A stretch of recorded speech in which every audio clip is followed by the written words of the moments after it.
Watch some of these plays on Caitlin Clark. Look at this. Look at this.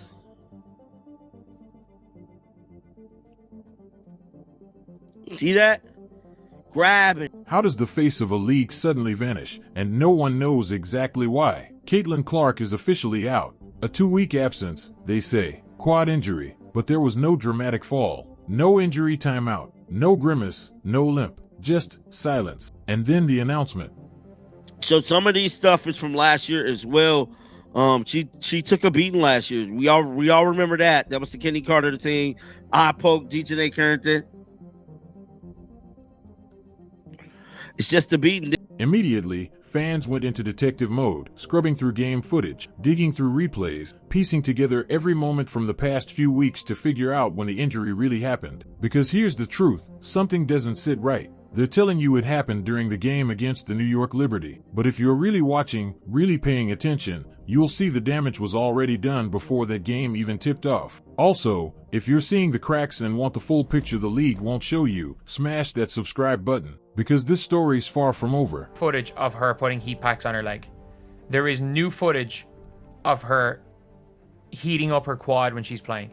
And by the way, people have been at games. I've been getting, if you look, like my comment section, I don't read my comment section that much, I'm going to be honest, but some of the times where I have read my comment section, people have genuinely been. Let's talk about the Atlanta Dream game, a matchup most people overlooked. But in that game, Clark took a beating. And no, we're not talking about tough defense. We're talking about open hand grabs, shoves after the whistle, and swarming pressure that looked personal. It wasn't basketball, it was harassment. And somehow, no one noticed. No flagrant fouls, no techs, no protection. She was being physically hunted on that court, and it was plain as day. But that was only the beginning.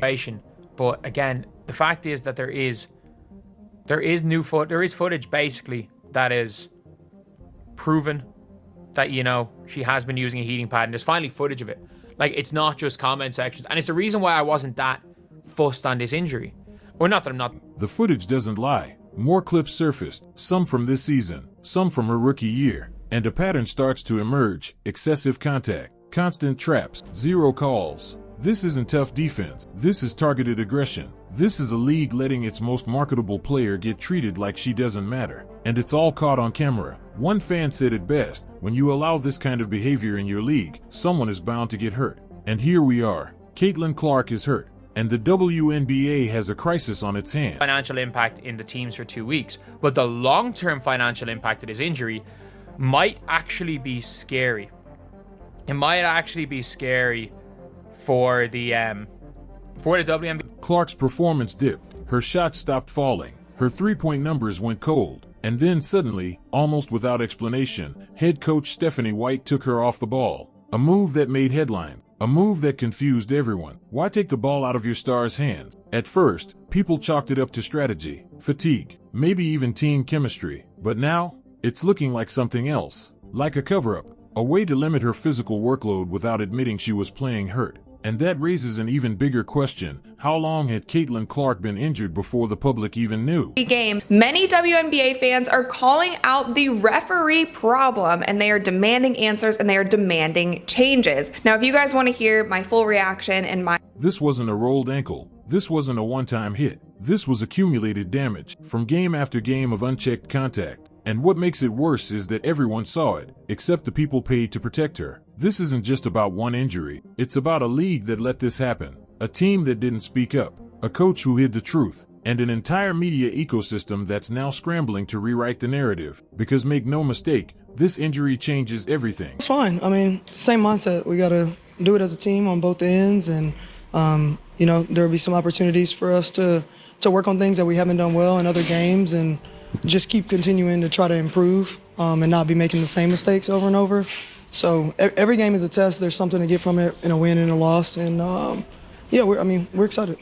Yeah. Steph had said it earlier that you guys probably won't change how you play. It's more so like the different. Without Clark, the Indiana Fever are exposed. They've leaned on her for everything: ticket sales, national attention, and momentum. Now they're facing reality. And the league? It just lost its biggest attraction. This isn't just bad luck, it's self-inflicted. And now fans are asking the hard questions. Was this avoidable? Could someone have stepped in sooner? Is the WNBA failing its stars the moment they start shining too bright? So here's the real story. Caitlin Clark didn't just go down. She was worn down, ignored, targeted, and left vulnerable by the very league that should have built its future around her. Now she's sidelined, and all we're left with is speculation, silence, and footage that's impossible to ignore. And I know Caitlin Clark is an athlete, but she's like beyond that now. She kind of transcends sports. She's like, it's racial, it's political, it's polarizing, it's a lot of things. Yes. How many NBA players are more famous than Caitlin? And if you think that's where the story ends, you haven't been paying attention. This is what happens when a league ignores its biggest star getting hit again, and again, and again. For over a year and a half, Caitlin Clark has been the most talked about name in women's basketball. But what people don't want to admit is this: she's also been the most targeted. Night after night, teams don't just defend her, they go after her, hard. The bumps, the body checks, the blatant elbows, they've become routine. And somehow, the whistles, they stay silent. This isn't a few missed calls. This is a pattern, and it's getting worse. Watch the footage from recent games. Players are dragging her by the jersey, hip-checking her mid-air, and crowding her every step. But where are the refs? Watching it happen, not blowing the whistle, not stepping in. And now fans are starting to call it what it is, a complete failure of the league to protect its most important player. It's not just the referees looking the other way. The team she's playing against, they're adjusting their game plans to get physical. It's no longer about stopping her shot. It's about breaking her rhythm, throwing her off balance, wearing her down. And it's working. You can see it. The bruises, the missed jumpers, the forced passes. Clark isn't playing like herself because the game isn't being played fairly. And here's where it really gets wild. Some fans are starting to believe this is intentional, not just the physical play, but the silence around it. No public statements, no fines, no suspensions, just silence. And it's forcing people to ask, is the WNBA quietly letting this happen? Is the league afraid of giving her special treatment, even if it means letting her get pushed around like a rookie in a pickup game? Now think about this. What other league allows this to happen to their top draw? Would the NFL ignore hits on Patrick Mahomes? Would the NBA stay quiet if LeBron got tackled every game?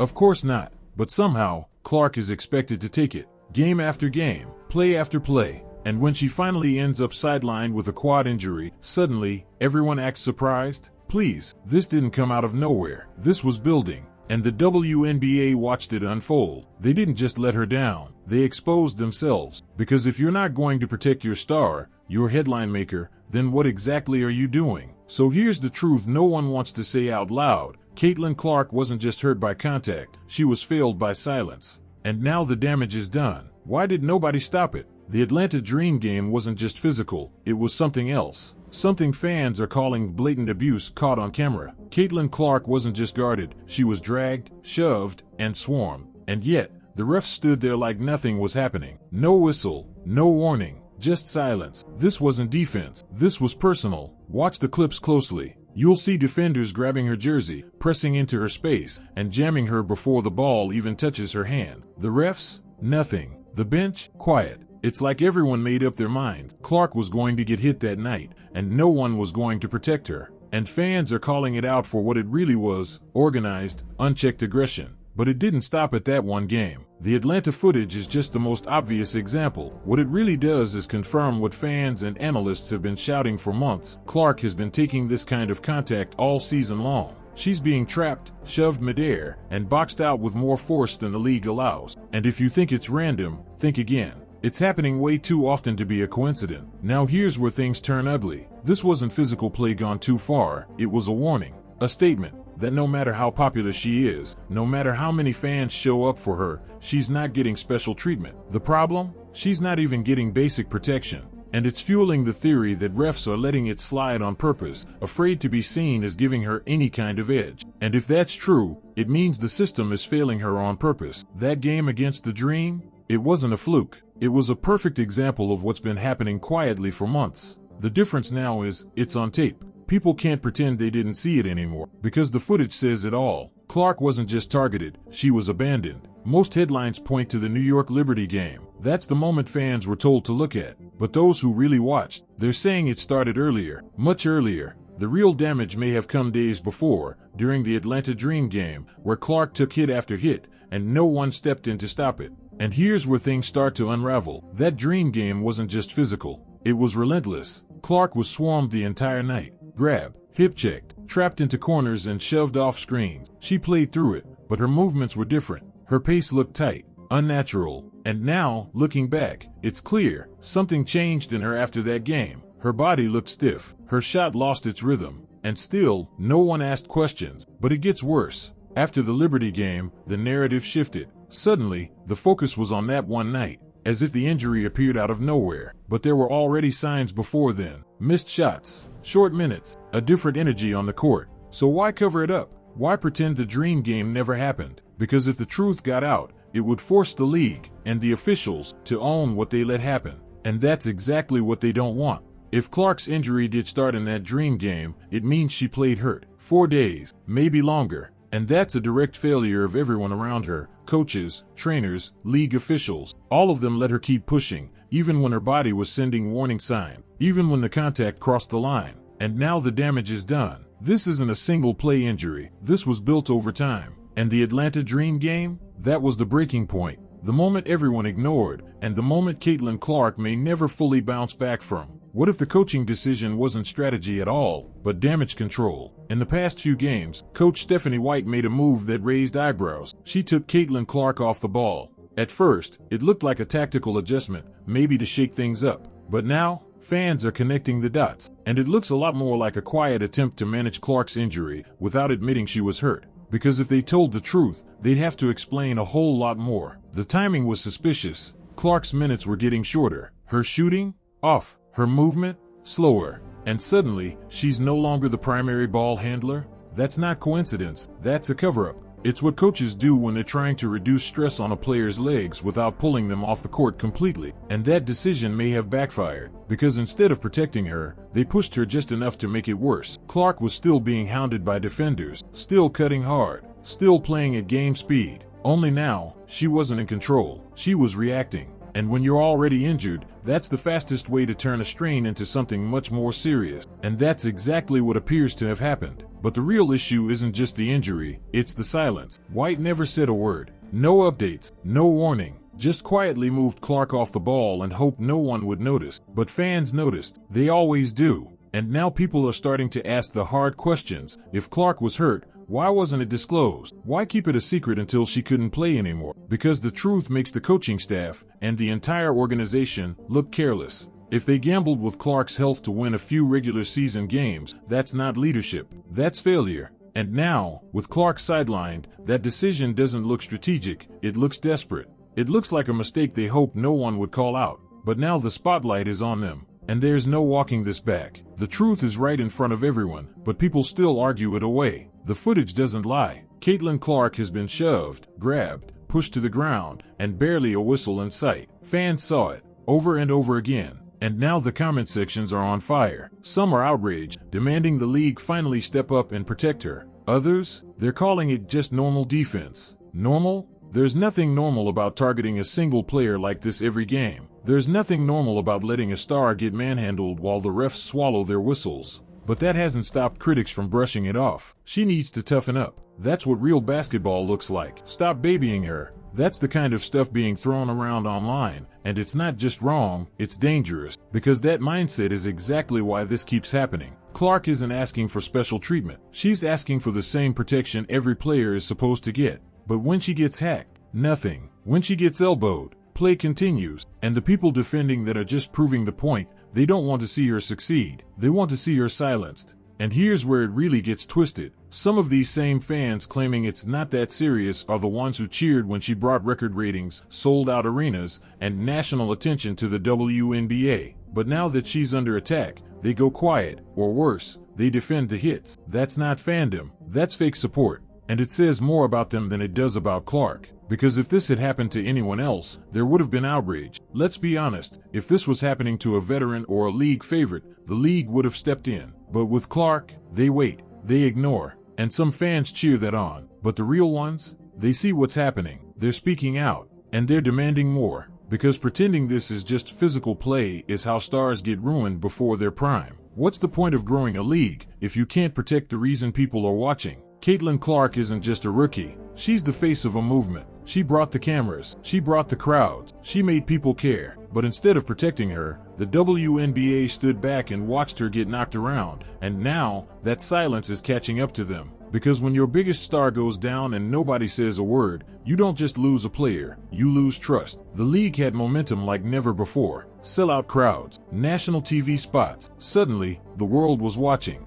But what did they see? Not highlight reels, not rising talent. They saw cheap shots, ignored fouls, and a star player being treated like a punching bag. And now fans are asking a very simple question: why should we keep watching? And the league doesn't have a good answer. This was their moment to lead, to set a standard, to show the world the WNBA was ready for prime time. Instead, they played it safe, stayed quiet, let their refs play through it. And that decision is starting to cost them, because when fans feel like the league doesn't care about its own players, they don't come back. And that's not just a bad look, it's brand damage. But that wasn't the whole story. The media hype can only carry you so far. Eventually, people pay attention to how a league treats its stars. And if the WNBA can't protect Clark, the one player bringing in record views, what message does that send to the next generation? What superstar wants to risk their body in a league that doesn't even defend its top name? They had one job: protect the future. Instead, they exposed their weakness. And now the narrative is shifting. From the league is growing to the league isn't ready.